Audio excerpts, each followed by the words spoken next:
Kyoto at dawn, June 21st, 1582, the wooden halls of Honnō-ji were quiet. Incense lingering in the cool air, and the most powerful warlord in Japan slept with only a small household around him. The hinge came with the first drumbeat on the street. A trusted general, Akechi Mitsuhide, turned his army toward the city and struck his lord without warning. The trigger was the sudden march to Kyoto in the pre-dawn hours. The underlying causes were long tensions over status, fear of future loss, and ambition sharpened by slights. Motives the sources weigh differently, and we will not settle here. Mitsuhide had been ordered west to support the campaign against the Mori, which meant his turn was not expected by anyone in the capital. Because his route to Honnō-ji lay through familiar roads, he could move fast and arrive before news outran him. He marched with roughly 10,000 men, an estimate that varies by chronicle but shows the scale, and split them to hit two targets at once: the temple that held Nobunaga and the nearby Nijo residence that held his heir, Nobutada. A temple is not a fortress, it is a place of worship with wooden halls and gates, which meant anyone inside was shielded by faith more than stone. Nobunaga had come to Kyoto to rest between campaigns, light in attendance, because he expected meetings, not battles. The city itself was a constraint.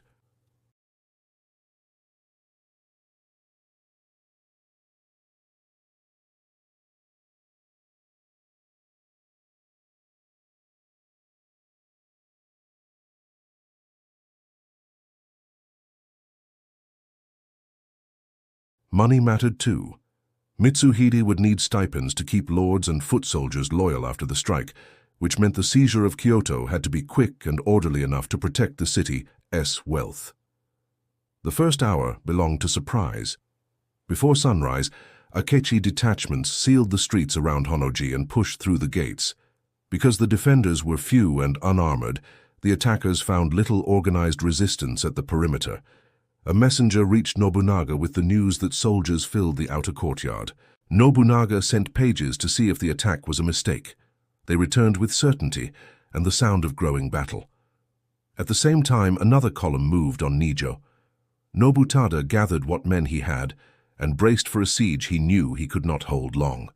Command fractured in minutes because the leadership corps was separated by streets and flames. Nobunaga at Honnō-ji could not speak to his son at Nijo, and neither could reach Azuchi Castle on Lake Biwa, where stronger forces might have rallied. Therefore decisions fell to whoever stood nearest each doorway. There were alternatives in that brief window. Nobunaga could have attempted a breakout to Nijo, gambling that the shock of a countercharge would carve a path. Or he could have tried to flee the city for Azuchi and regroup, sacrificing Kyoto to save command. Each option collided with the constraints of terrain and time. The lanes jammed with fighters and smoke. The city woke in confusion, and every minute closed the ring tighter. Mitsuhide also faced alternatives as the sun cleared the roofs.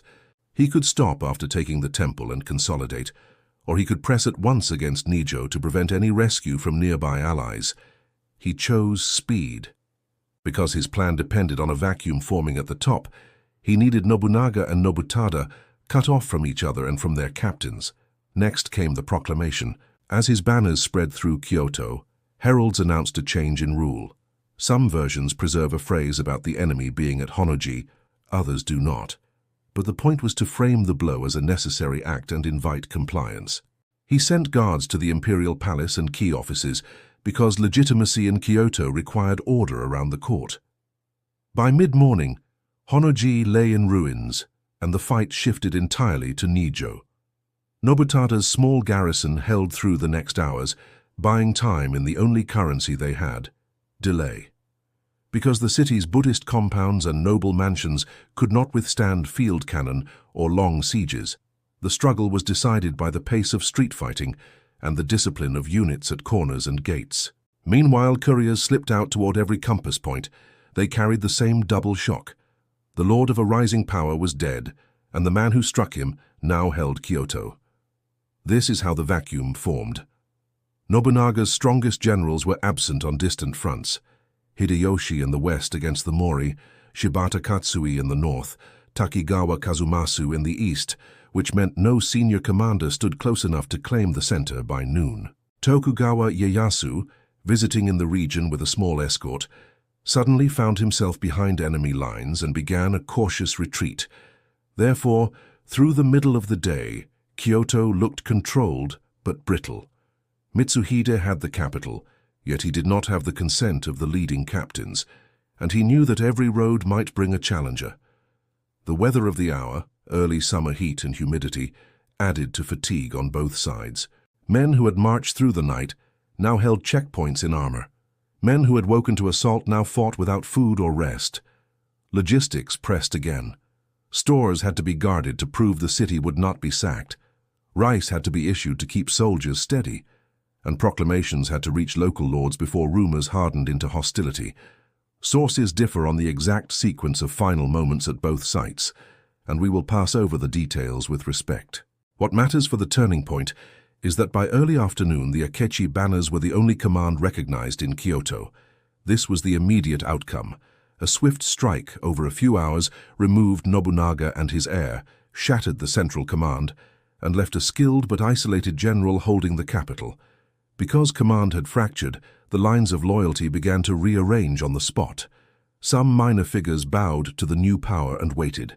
Others sent quiet messages to distant captains, asking who would lead the counterstroke. Hideyoshi received the news on campaign, and sensing the vacuum rapidly made a truce with the Mori to free his army. Within days, he would march hard toward Kyoto, but those days lie beyond our tight window. What matters here is the chain set in motion by a morning. Kyoto fell to Akechi before noon, the country learned by evening, and by the next sunrise, the map of intent had changed. In this narrow frame, you can see how power is not only the number of men under arms, but also the ability to impose a story. Mitsuhide's story was that order would continue under his seal. His constraint was time. He needed weeks to make that story true. He had, at best, a handful of days. Nobunaga's side had lived on the speed of coordinated campaigns, castle to castle, alliance to alliance. When the head was cut away, that advantage collapsed into confusion, which meant the first commander to recreate momentum would inherit the cause. Finally, by late afternoon, Kyoto was quiet again in the way a city is quiet after it has changed hands. Gates were posted, fires doused, notices posted, and patrols paced the bridges. But the vacuum remained. The great coalition Nobunaga had stitched across central Japan now had no recognized center, and every mile of road leading into Kyoto became a test of who could seize it. The long-tail consequence is familiar. The scramble launched in these hours cleared the path for Hideyoshi to rise, and his swift victory over Mitsuhide at Yamazaki days later reopened the project of unification that would, in the next generation, pass to Tokugawa Ieyasu. What began as a quiet temple morning hardened into a pivot for the whole country. This moment still matters because it shows how a single betrayal, measured in hours, can create a vacuum that rewards the fastest, not the largest. Clarity about command and speed to fill the gap can decide the fate of states. If this turning point held you, like and subscribe for more from Vanguard Lore.